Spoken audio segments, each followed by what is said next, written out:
আসসালামু আলাইকুম। আপনাদের সামনে FZS ভার্সন 2 বাইক খোলা হচ্ছে, দেখতেছেন। এটার হাইড্রোলিকের সমস্যা। বাইক হাইড্রোলিকের অয়েল রিপ্লেস করতে হবে। উনি এটা কাজ করাইছিল এক জায়গায়, কিন্তু কাজটা ওনার কাছে ভালো হয় নাই, বিদায় চলে আসছে ইয়ামাহা সার্ভিস সেন্টারে। ওনার বাইকের যে প্রবলেম ছিল, মূলত হাইড্রোলিকের বকেট জ্যাম হয়ে থাকতো।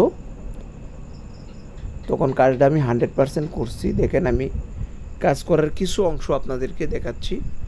বাট পুরাতন অয়েলটা আমি রিপেল করে নতুন অয়েল দিয়ে পাইপ লাইনগুলা ভালোভাবে পরিষ্কার করে, দেখতেছেন, আমি পুরাপুরিভাবে পরিষ্কার করে তারপরে নতুন অয়েল দিয়ে